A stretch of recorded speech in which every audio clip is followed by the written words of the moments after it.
வணக்கம் மாணவர்களே. நாம் முன் வகுப்பில் எச்.ஏ. கிருட்டினார் இயற்றிய இரட்சணை யாத்திரிகத்தின் இறைமகனாகிய இயேசு பெருமானின் எளிய நிலையை பார்த்தோம். இறைவனின் எளிய நிலை எப்படிப்பட்டது? பகைவர்கள் இறைமகனை கயிற்றால் கட்டும்போதும் அதற்கு அவர் உடன்பட்டு நின்றார். தமக்கு இழிவான செயலை செய்த இம்மனிதர்கள் காலம் முழுவதும் துன்பத்தில் இருப்பார்களோ என்று எண்ணி அவர்களுக்காக இறக்கப்பட்டு அன்பு என்னும் உறுதியான கட்டிலிருந்து விடுபட முடியாமல் தாம் எந்த ஒரு உதவி செய்ய முடியாத ஒரு ஏழை போல அமைதியாக நின்றார் என்பதையும், கொடியோர் ஒன்று கூடி கூறிய இகழ்ச்சி மொழி என்னும் கொடிய தீக்கொல்லியானது மாசில்லாத அருள் நிறைந்த இறைமகன் இதயத்தில் அழுத்தியது மட்டுமல்லாமல் அதனால் வேதனையடைந்து மனவெந்து புண்பட்டாரே அன்றி தம்மை துன்புறுத்துகிறவர் மீது சினந்து வருந்தத்தக்க மறுசொல் ஒன்று கூறாமல் நின்றார். ஏன் நின்றார்? தாம் கருதி வந்த வேலை நிறைவேறுவதற்காக அவர் அமைதி காத்து நின்றார். அது மட்டுமில்லாமல் இறைமகனுக்கு தண்டனை பெற்றுத்தர கொடியவர்கள் உறுதியாய் இருந்ததை வற்றிய கிணறு தனக்குள் கடலை அடக்கி கொள்ள முடியுமா என்ற அழகான தொடரால் அவருடைய பெருமையை, அவருடைய சிறப்பினை ஒரு சிறிய கூண்டில் அடக்க முடியுமா என்று எச்.ஏ. கிருஷ்ணபிள்ளை கேட்பது போல் அமைந்துள்ளது பாடல். ஆகிய 3 பாடல்களை முன்முகப்பில் கண்டோம். இப்போது 4வது பாடலை பார்ப்போம். முன்னுடை கலைந்து ஒரு முறுக்கு அலர்ந்தெனச் செந்நிற அங்கி மேல் திகழச் சேர்த்தினர். கொல் நுனை அழுத்தி வெம் குருதி பீரிடப் பின்னிய முள்முடி சிரத்து பெய்தனர். இப்பாடல் ஆளுநர் விதித்த கொலை தண்டனையை நிறைவேற்ற அந்த கொடியவர்கள் இயேசு பெருமானை இழுத்துச் சென்று துன்புறுத்தும் நிலையினை உணர்த்துகின்றது. முன்னுடை கலைந்து அவர் அணிந்திருந்த ஆடைகளை கலைந்து என்றால் கழற்றி, ஒரு முறுக்கு அலர்ந்தென முறுக்க மலர் போன்ற செந்நிற அங்கினா சிவந்த ஒரு அங்கியை, ஒரு ஆடையை திகழ சேர்த்தினர் அவருக்கு போர்த்தினர். கொல் நுனை அழுத்தி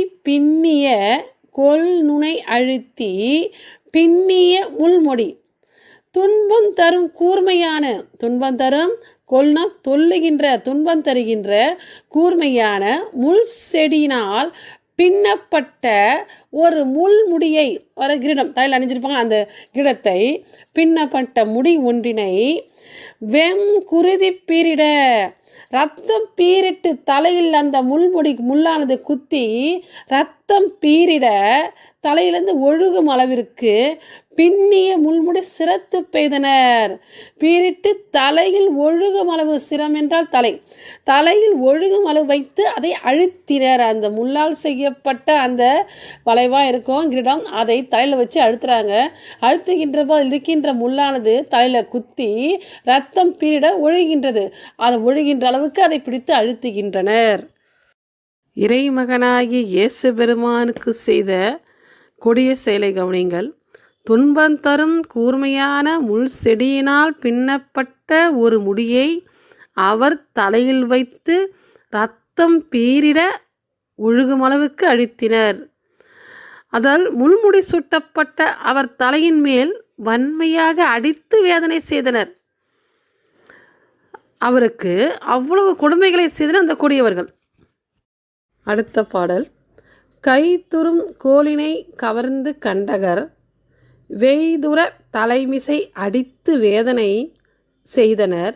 உமிழ்ந்தனர் திருமுகத்தினே வைதனர் பழித்தனர் மரங்கொல் நீசரே. கைதுறும் கோலினை, கையில் இருந்த கோலினை கவர்ந்து கண்டகர், கையில் இருந்த கோலினை பிடுங்கி எடுத்து கொண்டனர். அவர் கையில் வைத்திருக்கின்ற கோலினை பிடுங்கி எடுத்து கொண்டனர்.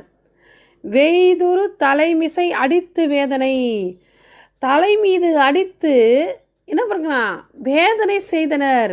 தலை மீது அடித்து வேதனை துன்பத்தை செய்தனர். உமிழ்ந்தனர், எதிர் மீது திருமுகத்தில், அவருடைய இறைமகனாய் இயேசு பெருமானின் திருமுகத்தில் எச்சிலை உமிழ்ந்தனர் திருமுகத்திலே. பாருங்க, அவருடைய இறைமகனாய் இயேசு பெருமான் திருமுகத்திலே எச்சிலை உமிழ்ந்தனர். வைதனர் என்றால் திட்டினர். பழித்தனர், பழித்து கேலி செய்தனர். மரங்கோல் நீசரே, அந்த முரட்டுத்தன்மை கொண்ட இழிவான செயலை செய்கின்ற கொடியவர்கள். எவ்வளோ துன்பத்தை தந்திருக்காங்க பாருங்க. அவர் கோயிலை பிடுங்கிட்டாங்க. பிடுங்குது மட்டும் இல்லாமல் முகத்தில் எச்சிலை உமிழ்ந்தனர், திட்டிருக்காங்க, கேலி பண்ணியிருக்காங்க. இவ்வாறு அவதூறான காரியங்களை அந்த கொடியவர்கள் இறைமகனாகி இயேசு பெருமான் மீது செய்தனர். இப்பாடலின் கண் இருக்கின்ற அறிஞர் பொருளை பார்க்கலாம். கைதுரும், கையில் கொடுத்திருந்த. கண்டகர், கொடியவர்கள். வெய்துர, வலிமை மிக. வைதனர், திட்டினர். மரங்கொல், முரட்டுத்தன்மை உள்ள கொடியவர்கள். இவ்வாறு இறைமகன் கையில் இருந்த கோலினை பிடுங்கிய முரடர்கள் முள்முடி சூட்டிய தலையின் மீது வன்மையை அடித்து வேதனை உரை செய்து, மேலும் அவர் திருமுகத்தில் எச்சிலை உமிழ்ந்து திட்டி பழித்து கேலி செய்தை பார்த்த மக்களின் கூற்றாக அடுத்த பாடல். என் கொல் மேதினி கீண்டு வெடித்திலது என்பார், என் கொல் வானம் இடித்து விழிந்திலது என்பார், என் கொல் வாரிதி நீர் சுவராததும் என்பார், என்கொலோ முடிவு இத்துணை தாழ்த்துதும் என்பார். மக்கள் இவ்வாறு புலம்புகின்றார்கள்.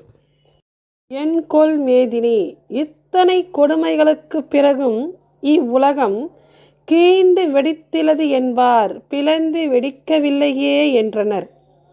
என்கொல் வானம் இடிந்து விழிந்திலது என்பார், வானம் இன்னும் இடிந்து விழவில்லையே, இந்த கொடுமையெல்லாம் கண்டு வானம் இன்னும் இடிந்து விழவில்லையே என்கின்றார்.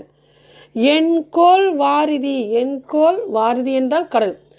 கடல் நீரானது என்னதான் நீர் சுவராததும் என்பார், கடல் நீரானது வற்றி போகவில்லையே என்று கூறுகின்றனர்.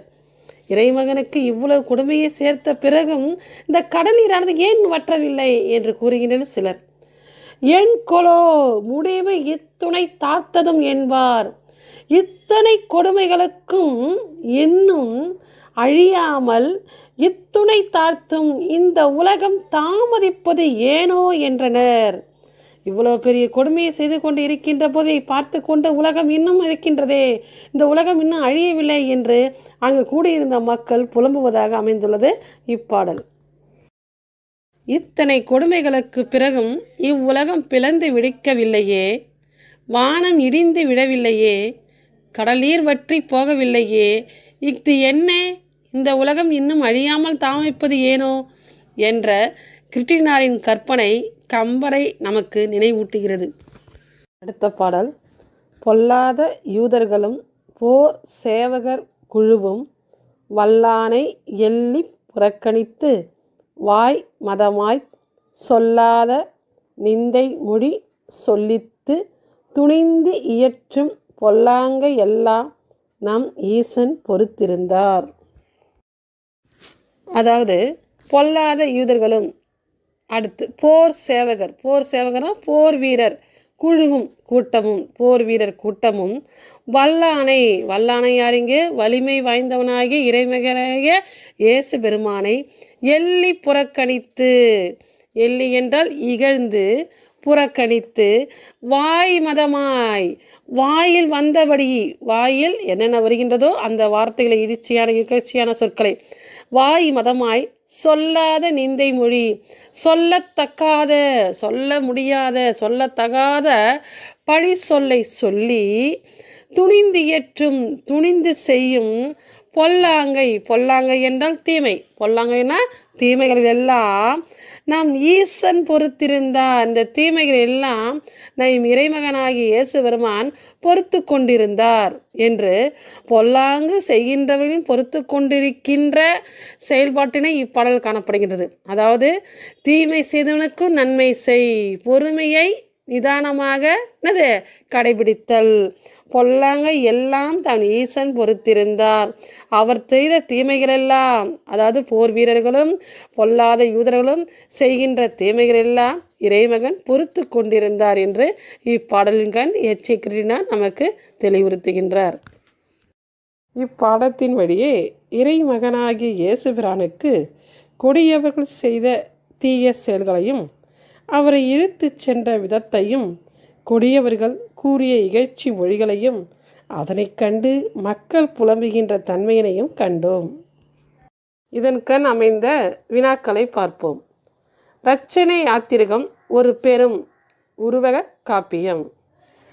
இரட்சணிய யாத்திரகத்தில் நம் பாடப்பகுதியாய் இடம்பெற்றுள்ள பருவம் குமார பருவம்.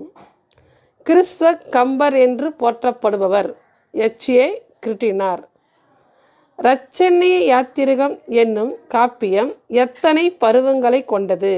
5.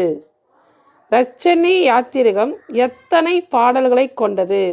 3766. இரட்சணிய யாத்திரிகம் முதல் பதிப்பாய் வெளியிடப்பட்ட ஆண்டு 1894. நன்றி, வணக்கம்.